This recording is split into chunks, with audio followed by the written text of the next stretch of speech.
Welcome to Own Your Zone podcast, where we feature venture capitalists, innovators, angels, and other investors who create positive impact globally.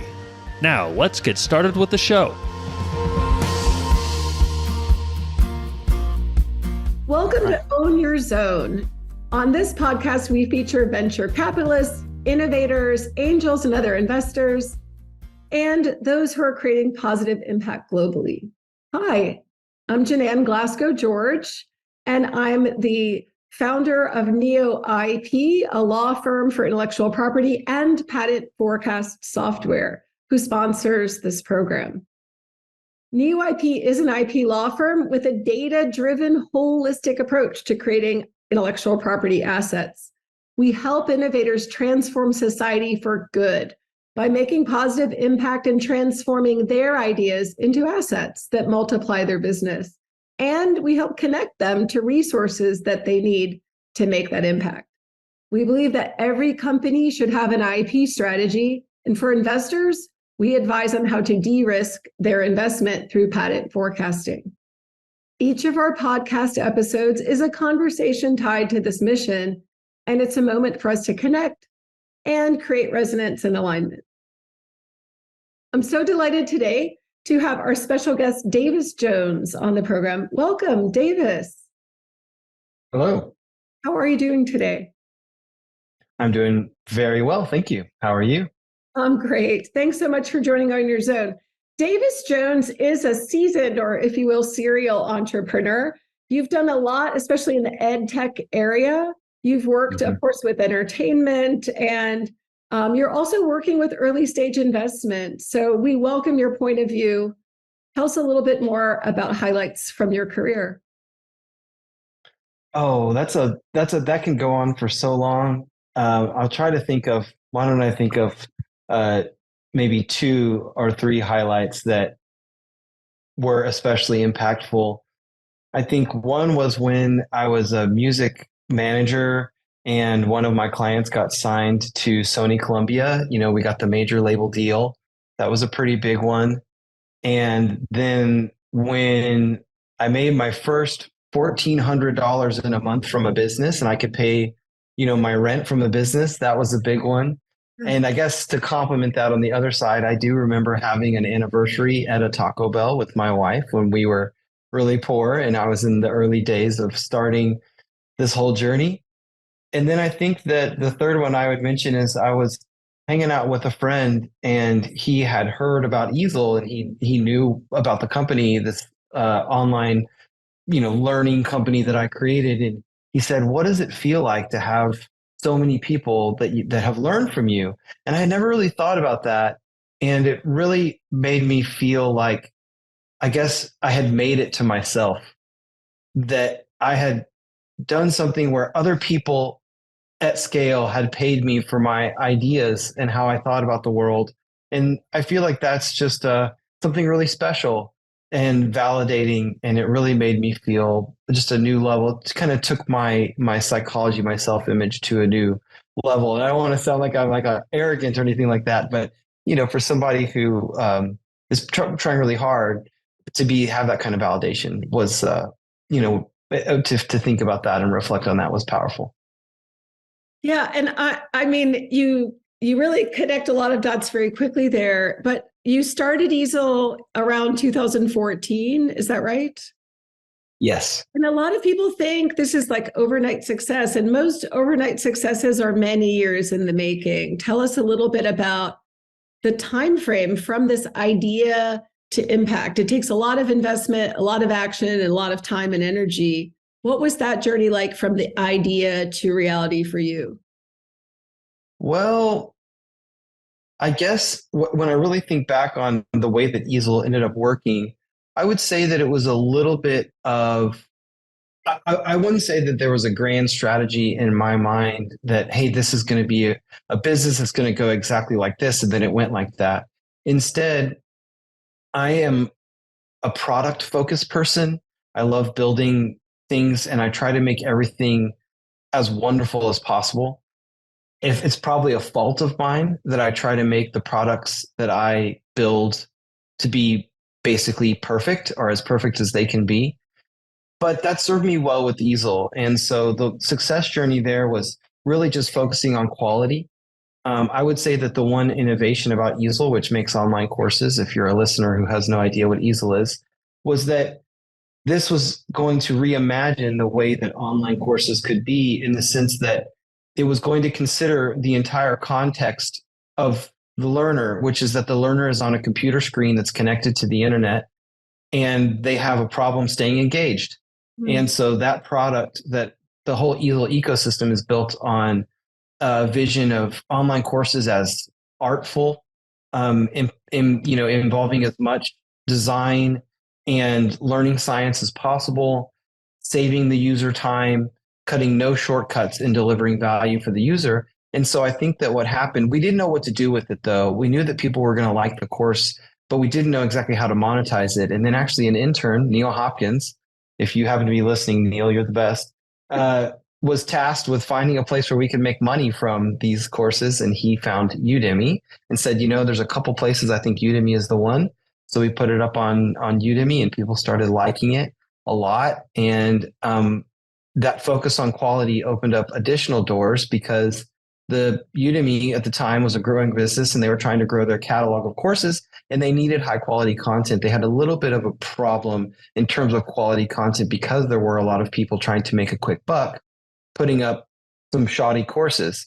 And so when they saw that what we did was strive for excellence, they reached out to me and said, can you do other ones? And I said, sure, as long as you make sure it makes sense for me. And they did. And that was really what made Eazl into being a big company, is that it had, we were able to partner with a high growth partner that had a lot of resources and work together collaboratively.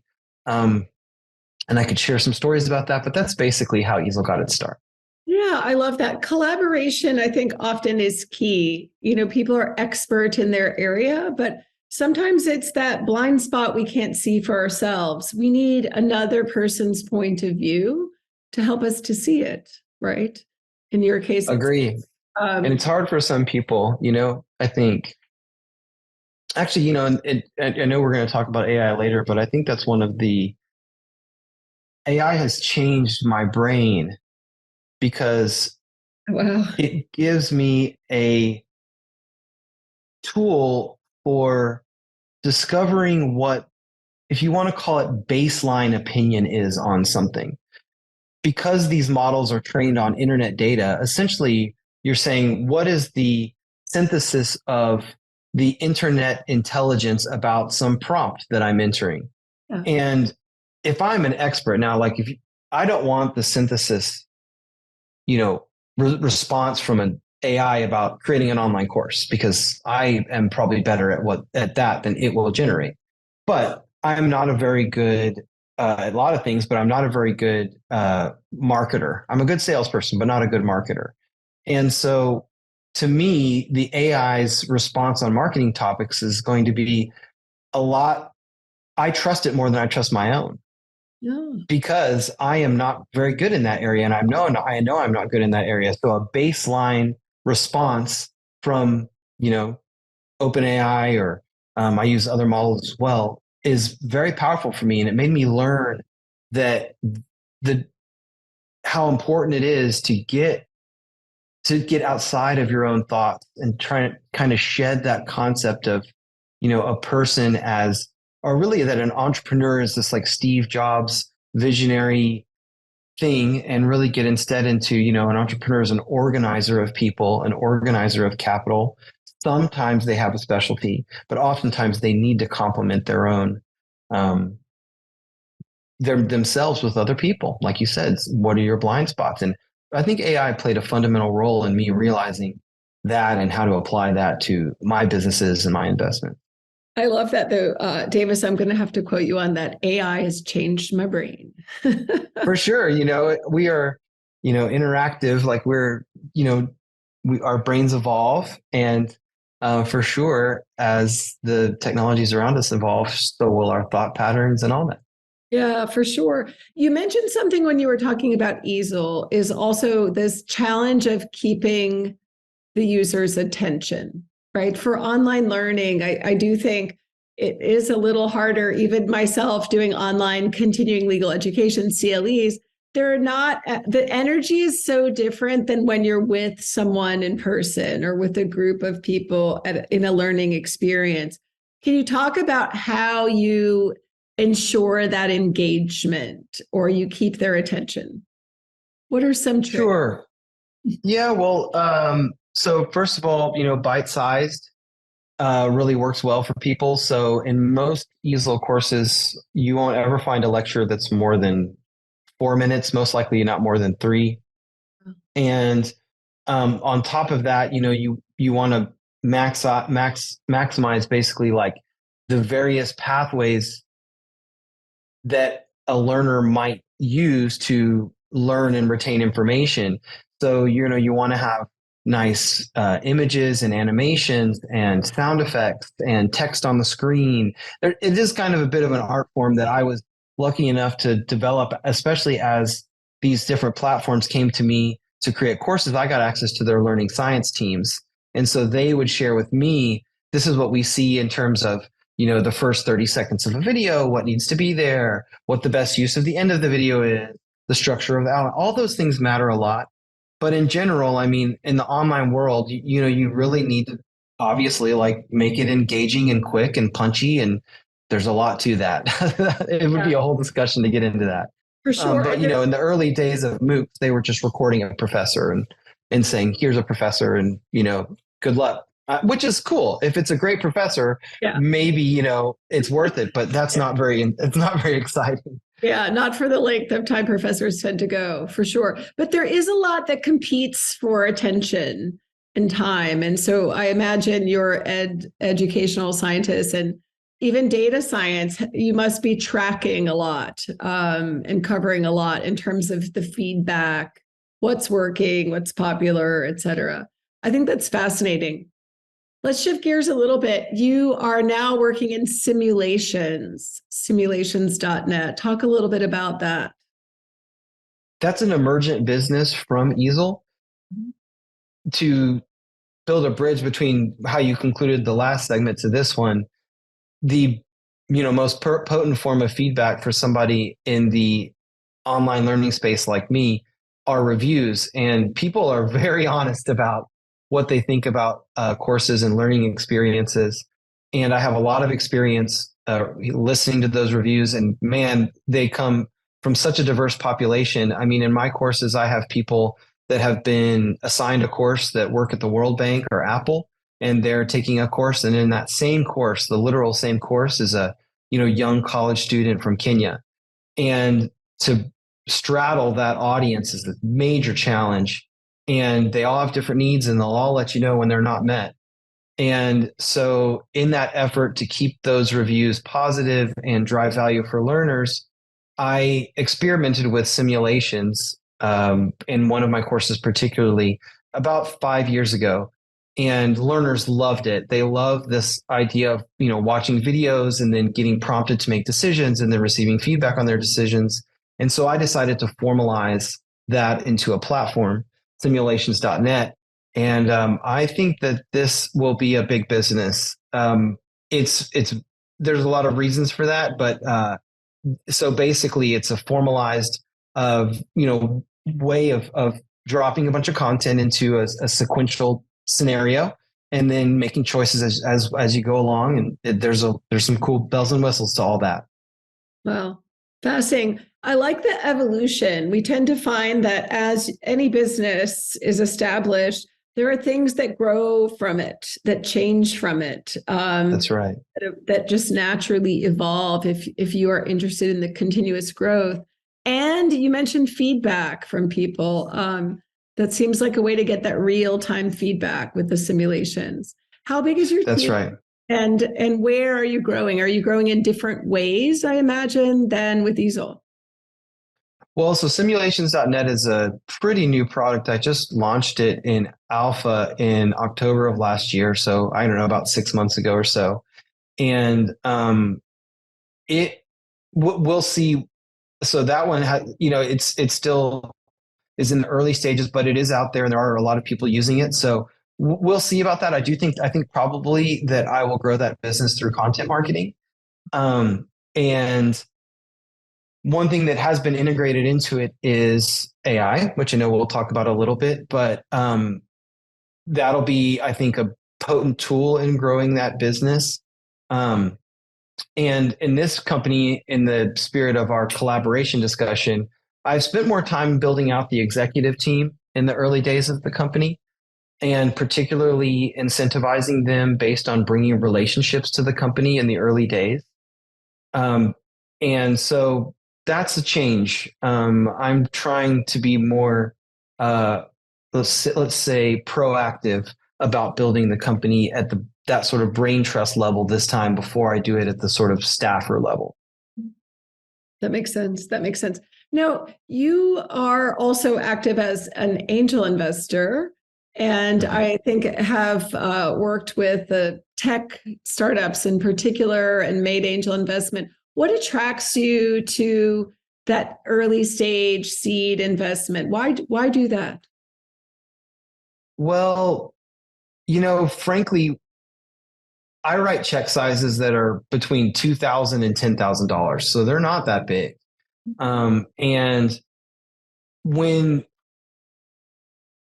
I reflect on the value that I get from, let's say, a $5,000 investment in a young company, it's a lot of value. I mean, for one, you get exposed to a bunch of talent, a bunch of people who are building cool stuff, and they're ambitious. And those are people that I want to know, at least. I don't know if everybody wants to know them, but I want to know them. Because even if the company doesn't work out, I want to know what they do next. Yeah. I want to stay in touch with them. I also get a very privileged insight into things I find interesting through their investor updates. What are the real problems on the ground when you start to get into this scenario? And then also, who are the other investors involved? I get to, meet a bunch of other investors. And so to me, if you can afford it, if you were just to spend $5,000 to get that information, it would probably be worth it. God, to say nothing of investing through platforms like WeFunder, where you could get that same thing for $100. You can't get quite the same visibility, but similar. And then on top of it, you can make a boatload of money if it really works out. So I think that's a pretty good deal. Yeah, for sure. And you're helping to create jobs, to launch new founders.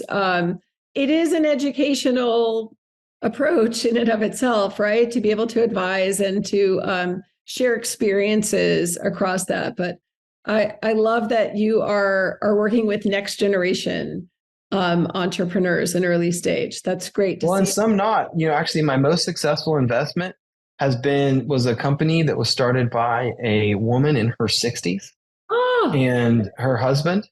And so they're not all young people, and that are thinking, like we're going to do whatever crazy idea, and actually that one was much more IP oriented. And so I'm particularly interested in sustainable technologies, as a lot of people are. Yeah. And anyway, so yeah, they're not all the kind of investment opportunities that one would think angel investors get into. And something I even tell my employees is see the deal. If somebody comes to you and says, I've got an idea or I've got whatever, just tell them I will look at your deal. Until you have so much deal flow that you literally cannot review all the deals that are coming to you, then I think it's good to see the deal. What are the terms you're seeing? What are people working on? All those kinds of things. And so I look at all sorts of deals, and I try to find ways that make it make sense. I believe What are the sources for you of these introductions? Just is it local to you in Texas, or are you finding them nationally and internationally? I try to be open. I try to take a lot of introductory chats.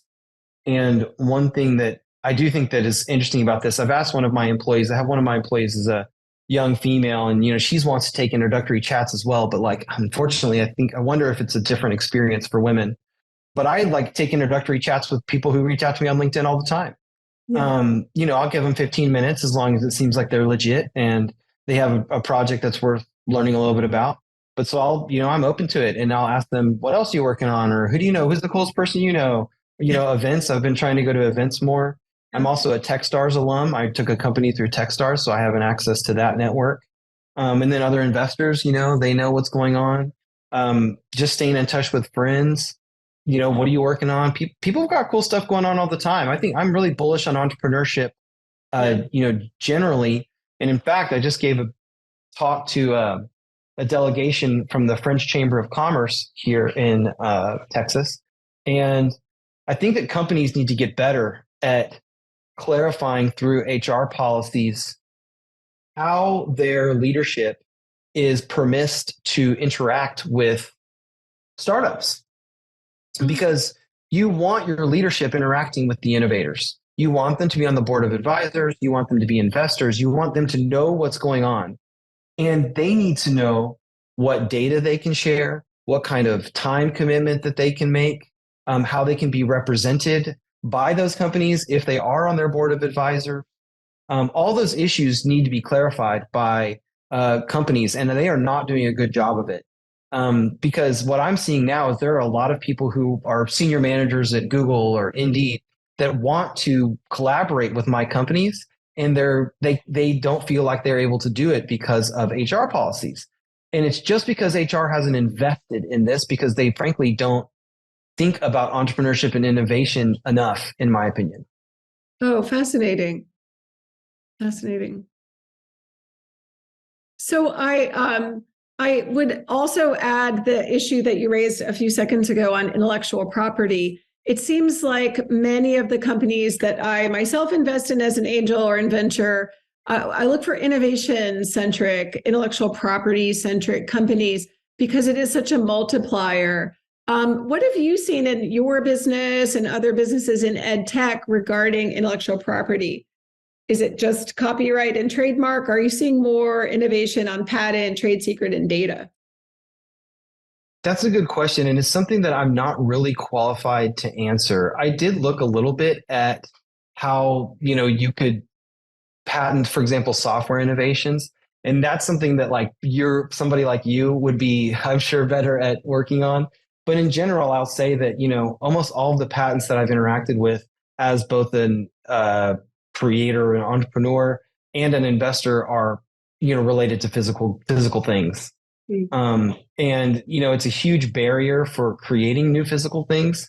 Like if you're into hardware, that's one thing I always tell people: if you want to be a hardware entrepreneur, better get ready to interact with patents. But yeah, from the software and data side, that's not something I could really add value talking about. We'll pick that up maybe another time, but I will just give you this stat. Last year, 2022, according to the US Patent and Trademark Office, of all the patents that they granted or issued, about 65% were software-related inventions. Almost two-thirds. So software is out there and bigger in the patenting space than you might think. But I know this is the time everybody's waiting for. Let's talk AI. Let's get a little bit into AI. Okay, cool.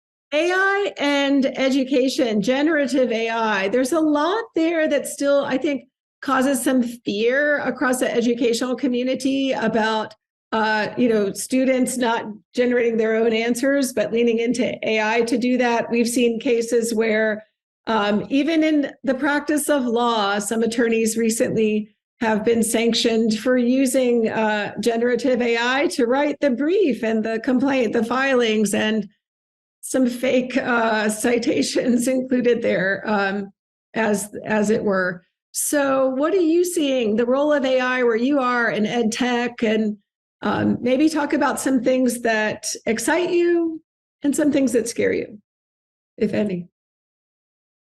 Yeah, well, I mean, okay, so I'll talk a little bit about what I'm seeing and thinking, and then secondly about, trepidation or the attitudes about acceleration or whatever. And the thing that I'm seeing, or at least that I've decided is my stance on AI, is that I will generally be using AI for personalization. I think that AI is really an enabler of personalization, and in the education space is a domain where it's appropriate to apply personalization. So I think, for example, in time, simulations will be able to be mass personalized. For example, if you're doing a simulation on a cybersecurity threat, and how you triage those and things like that, that you will actually, personalize the individual scenario that somebody goes through based on their background. And I think that AI will power a lot of that. So I think personalization is where I see, a lot of the big impact for product for like you would say, like consumption of the kinds of products, the educational products that I build. I do a lot of AI assisted management, which is something that I don't think a lot of people do. So I'm really active about building AI into basically like decision making processes. Um, One thing that I think is, I think a lot of people have probably hopped onto this now. I'm not sure, but one thing that I kind of invented that really works for me is this concept of context prompts that I keep a library of, and I have my team work with me on, which is this idea that, we're keeping a bank of short, prompts that can basically bring an AI up to date on practices of our business, tech stacks, technical details, target audience descriptions, so that the AI is contextualized to give better responses. Yeah. And so that's a big part of, I think, working across people, but making AI work for a company there. In terms of trepidation and my attitude towards it generally, in this case, would say that I'm a little bit of a tech accelerationist, which is like how I see this discussed a lot now. And that's like something that Peter Thiel is kind of championing. And I actually don't really like the way he's championing it. He's kind of on the full brunt, let's just let it all go as much as possible. And I don't necessarily agree with that. But I also don't think that it's something that we can really stop or impede the development of AI and the implementation of it into life. So I think that it probably should be embraced. I do think it will have an impact of displacing people, in the workforce, some people. Luckily, I have a company that I think is well positioned for that. But I don't think that it's going to be, doom and gloom. I think people who truly love technology or knowledge work will continue to be able to thrive. I think people who would rather not have been accountants or anything like that to begin with, I think that they might be out of a job. So I don't know.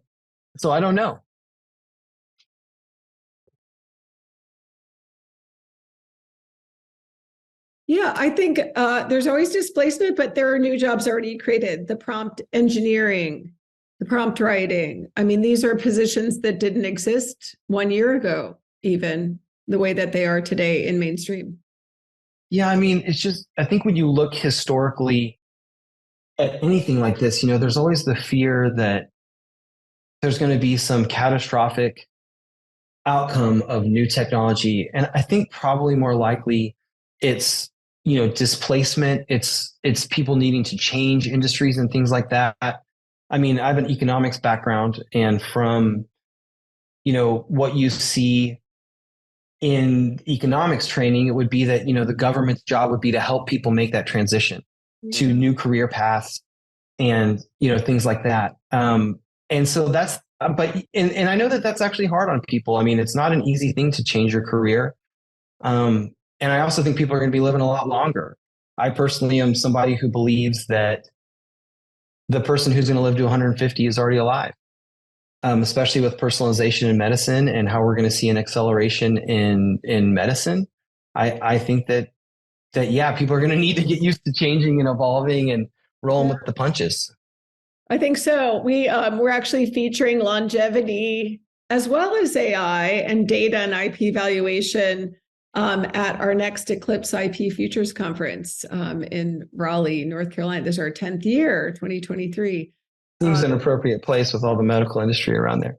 Yeah, for sure. But I think with all the data that's being generated from so many sensors, the more the merrier, perhaps. But yet there's a lot of analysis that needs to occur. And it seems like the way to address that, to make it work for us, is to deploy AI onto the data analytics and visualization as well. What are your thoughts on that? I'm not exactly sure on the question. So the deployment of AI onto data and data analytics, we mentioned earlier in the podcast interview, you yourself are generating data, the interactions that users have with the simulations, for example, the types of courses, the length of time of engagement. You have a lot of data over time and over topics. Are you deploying AI, and do you see an increasing role of AI in analytics on your data? That's a good question. I have never really owned a company that has that kind of scale. I mean, I've been a marketplace player with Eazl, and some of my platforms that I own, have in the thousands or tens of thousands of users, but I've never really gotten into the big data thing that much yet. I am The only thing I can really share there is that, I'm investing in Google's AI ecosystem. I really like Vertex and the way that they're rolling that out. And I am planning to build in that direction over time, which is, they have some really interesting features there, like this idea that you would have basically an API endpoint that is contextualized, that can be updated. That's where I think you kind of get into the machine learning, hey, let this generative response be able to come from a model that has been tweaked over time with data. That's really all I can contribute there. I don't really know. And I don't really interact with data scientists or anything like that. Yeah, fair point. I think we'll see more of that though. And I hope that as we sort of continue with EdTech for everyone, we hold these very popular devices in our hands, in our pockets, our pocketbooks every day. And it's more compute power than used to be on NASA servers. So we're really fortunate to have it all at our fingertips. Any predictions that you see in the next year, the next 5 years? Oh man, I have no idea. Honestly, I just I think we better hold on for the ride. But I guess I don't know. I think that it's a paradoxical thing. I think that people on the edge, on the front edge, will be doing really interesting things and be, imagining ways of doing things that are so different and maybe even doing them. But people take a long time to change.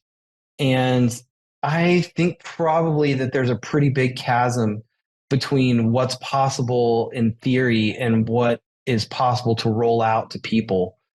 So, and plus, I mean, really at this point, we're in like a generative space. I think as you start to see robotics and AI converge, I think that you'll probably get into like a little bit more, futurism stuff that we all can't like imagine.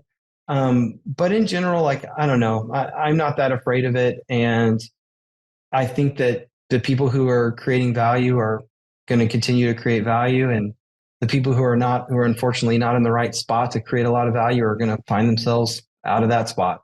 Yeah, for sure. For sure. Well, Davis Jones, it's been a real pleasure to have you on the podcast today. And we are looking forward to seeing more from you and your simulations platform. And Eazl. Where can our listeners find you online? Where should they reach out to you? You can find me on LinkedIn.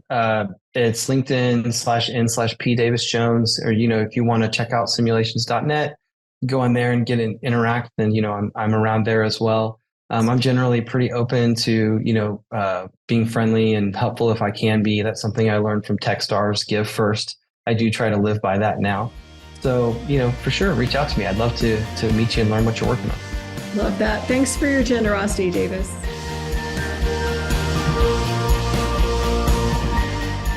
Thank you for listening to the Own Your Zone podcast. We'll see you again next time, and be sure to click subscribe to get future episodes.